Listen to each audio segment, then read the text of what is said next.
Hello students, welcome back to humanities classes. आज हम class 12th की हिस्ट्री का चैप्टर 1 का पार्ट 3 कवर करेंगे। तो इसका पहला टॉपिक है डोमेस्टिक आर्किटेक्चर। ये जो है आपका लोअर टाउन के बारे में बताएगा। जैसा कि हमने प्रीवियस वीडियो में पढ़ा था कि मोहनजोदारो में जो सेटलमेंट पाया गया है सिटाडेल एंड लोअर टाउन में, तो यहाँ पे हम लोअर टाउन के बारे में डिस्कस करेंगे कि जो नॉर्मल लोग हुआ करते थे उनके घरों की संरचना किस तरीके से होती थी, उनकी रेजिडेंशियल बिल्डिंग्स कैसी होती थी। तो जैसे इसमें सबसे पहले हम देखते हैं द कोर्टयार्ड। इनके घरों में जो कॉमन प्लेस पाई गई है वो आपका ये है कोर्टयार्ड। कोर्टयार्ड मतलब आंगन जिसको बोलते हैं। तो बीच में आंगन हुआ करता था और चारों तरफ जो है इसके रूम्स वगैरह बने हुए होते थे इनके घरों की। अदर जो रूम्स हैं, जो किचन है, ये सब जो चीज़ें हैं वो हमें साइड में पाई गई हैं। ठीक है। और जो ये कोर्टयार्ड है, ये इसमें क्या एक्टिविटीज़ की जाती थी, जैसे कुकिंग है, वीविंग है। तो वहाँ के घरों की जो औरतें थी वो यहाँ पे खाना बनाती थी, बुनाई वगैरह किया करती थी, specially in the dry and hot weather में, क्योंकि बहुत गर्मी पड़ती थी। सेमी एरिड एरिया में है उसकी साइड्स, तो इसलिए वहाँ पे खुले में ये लोग अपने इन कामों को किया करते थे। उसके बाद नेक्स्ट आता है प्राइवेसी का ये विशेष ध्यान रखते थे। और अपनी प्राइवेसी को कैसे मेंटेन रखते थे, ये देखिए यहाँ पे इनके ग्राउंड लेवल पे कोई भी खिड़की नहीं पाई जाएगी। जो बिल्डिंग होगी उसका जो ग्राउंड लेवल है, कोई विंडो वहाँ पे देखने को नहीं मिली है। और हर घर में उनका एक सेपरेट बाथरूम होता था। तो जिसकी जो नालियाँ हैं, मतलब बाथरूम की जो नालियाँ हैं, वो मेन ड्रेन से कनेक्टेड हुआ करती थी। हमने पहले भी डिस्कस किया है इसके बारे में। और कुछ घरों में वहाँ पे सीढ़ियों के अवशेष देखने को मिले हैं। तो इससे ये अनुमान लगाया जाता है कि या तो वो सेकंड स्टोरी पे जाने के लिए यूज़ करते थे, मतलब ऊपर जाने के लिए, या छत पे जाने के लिए यूज़ करते थे। और बहुत सारे घरों में वहाँ पे कुएँ पाए गए हैं, वेल्स पाए गए हैं। ये पानी का सोर्स हुआ करता था। ठीक है। अप्रॉक्स जो 700 कुएँ जो हैं मोहनजोदारो में पाए गए हैं, क्योंकि मोहनजोदारो एक बहुत बड़ा सेटलमेंट एरिया था। तो वहाँ पे सबसे ज़्यादा लोगों का रहना था, तो कुएँ वगैरह भी बहुत ज़्यादा वहाँ पाए जाएंगे।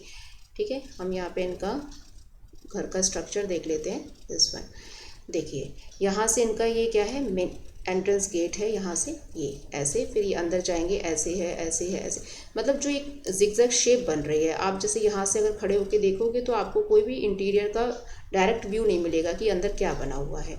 ठीक है। यहाँ पे जो 6 नंबर का है ये आपका वेल है। ये वाला जो एरिया है यहाँ पे कुआं बना हुआ है। ये मिडिल में जो है, ये आपका सेंटर में जो है ये कोर्टयार्ड है। और बाकी के ये सारे रूम्स एंड इनका किचन वगैरह जो थी वो बने हुए थे। तो ये इनके घरों की नॉर्मल पिक्चर है, एक ड्राइंग है, जिससे हम ये अनुमान लगा सकते हैं कि उन लोगों का डोमेस्टिक आर्किटेक्चर किस तरीके से हुआ करता था। उसके बाद यहाँ पे एक सोर्स है, उसे देख लेते हैं। The most ancient system yet discovered. ये ब्रिटिश आर्कियोलॉजिस्ट थे अर्नेस्ट मैके। उन्होंने बोला है कि it is certainly the most complete ancient system as yet discovered. इन्होंने बोला है कि इतने जितने भी ये एंशियंट सिविलाइजेशंस हुई हैं, जैसे मोहनजोदारो जो है इसमें से एक है, और आपकी ये इजिप्ट की सिविलाइजेशन है ना, चाइनीज़ सिविलाइजेशन है, मेसोपोटामियन सिविलाइजेशन है। तो उसमें जो पूरी कंप्लीट जो सिविलाइजेशन है ना, वो हड़प्पा की है, जो सबसे लास्ट में डिस्कवर्ड की गई थी। क्योंकि इन्होंने बोला कि जो इनका ये ड्रेनेज सिस्टम था ना, ये इतना प्रॉपर चैनलाइज था कि इन्होंने कभी देखा नहीं था इससे पहले इस तरीके की चीज़ें। जैसे इजिप्ट सिविलाइजेशन में भी देखने को नहीं मिला है, मेसोपोटामिया में भी देखने को नहीं मिला है। लेकिन हड़प्पा के जो लोग हैं ये उसको बहुत अच्छी तरीके से बनाया है इन लोगों ने, ड्रेनेज सिस्टम को।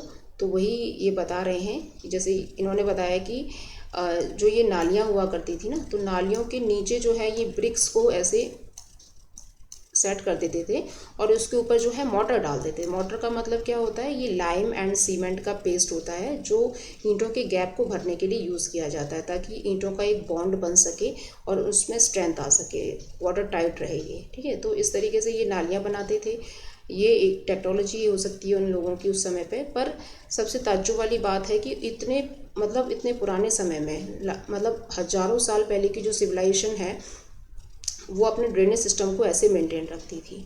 तो ये मतलब कितना इम्पोर्टेंट है उन लोगों के लिए सैनिटेशन। ठीक है। तो यहाँ पे हम देख सकते हैं। आगे जो है इन्होंने बताया है कि ये कुछ लूज ब्रिक्स भी रखते थे इसके ऊपर, जैसे ब्रिक्स ऊपर ऐसे कवर्ड कर दी, ताकि इसको हटा के ये क्या है, सफाई भी कर सकें, इसकी क्लीनिंग कर सकें। और इसमें क्या है, कुछ एरियाज़ पे मैन होल्स भी पाए गए हैं। जैसे कि ये जो नाली बह रही है, यहाँ पे क्या है, बीच में एक पिट बना दिया है ठीक है। इस पिट को क्या है, ये सॉलिड वेस्ट जो जमा हो जाता था यहाँ पे, ठीक है, फिर यहाँ पे नाली बह रही है, तो जो पानी है वो सीधा आगे बह जाता था, लेकिन जो सॉलिड वेस्ट होता था ना वो यहाँ पे इकट्ठा हो जाता था। फिर क्या है, मैन होल्स का मतलब यही होता है कि इसकी क्लीनिंग की जा सके बीच बीच में, ठीक है, तो इसका भी वो ध्यान रखते थे। नेक्स्ट है जो ड्रेनेज सिस्टम है ना, जो यूनिक इनका एक फीचर है ड्रेनेज सिस्टम का, तो ये सिर्फ लार्ज सिटीज़ में देखने को नहीं मिला है, ये सारे ही साइट्स जो स्मॉलर टाउन्स भी वहाँ पे हुआ करते थे वहाँ पे ये देखने को मिला है। मतलब ड्रेनेज सिस्टम है, ब्रिक्स हैं, ये ऐसी कुछ चीज़ें हैं जो सारी की सारी साइट्स में हमको सेम ही देखने को मिली है। एक साइट है जो है लोथल, ये गुजरात में है, और यहाँ पे क्या है, कुछ ऐसे एविडेंसेस मिले हैं कि जो घर हैं वो तो मड ब्रिक्स के बने हुए हैं, लेकिन जो ड्रेन्स हैं, जो वहाँ की नालियाँ हैं, वो प्रॉपर बर्न्ड ब्रिक से बनी हुई हैं। तो इससे पता लगता है कि वो ड्रेन्स को, मतलब ड्रेनेज सिस्टम को कितना ज़्यादा इम्पोर्टेंस देते थे। ठीक है, आगे देखते हैं।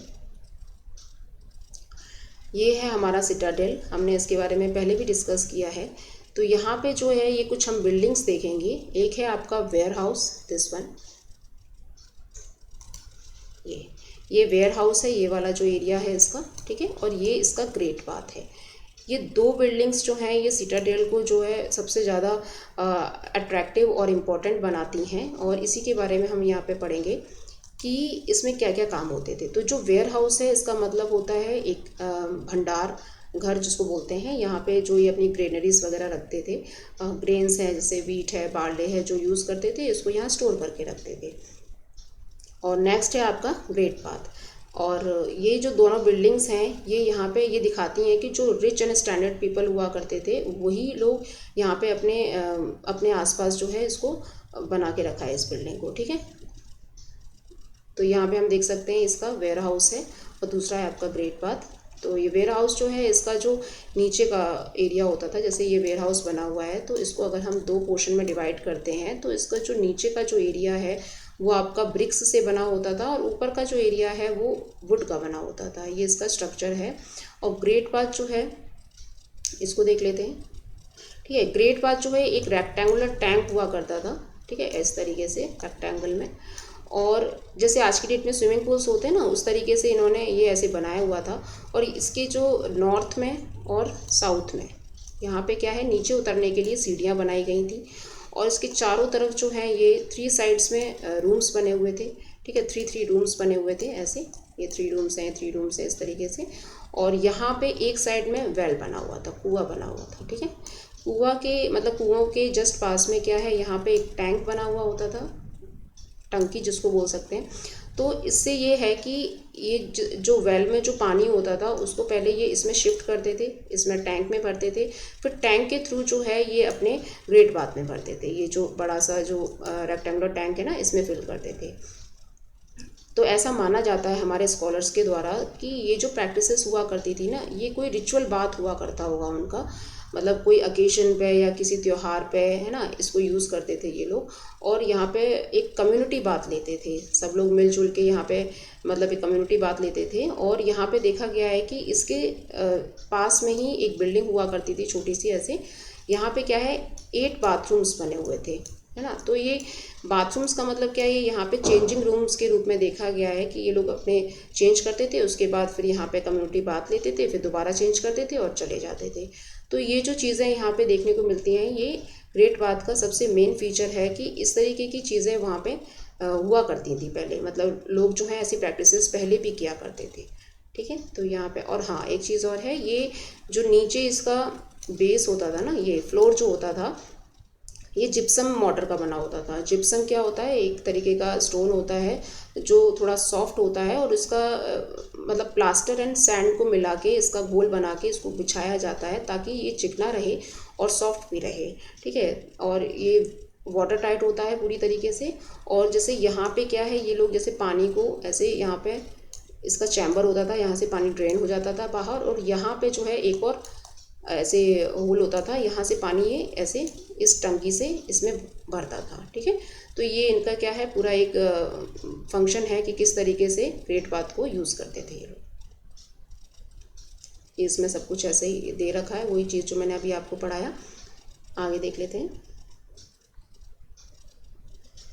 नेक्स्ट टॉपिक है हमारा क्रैकिंग सोशल डिफरेंसेस।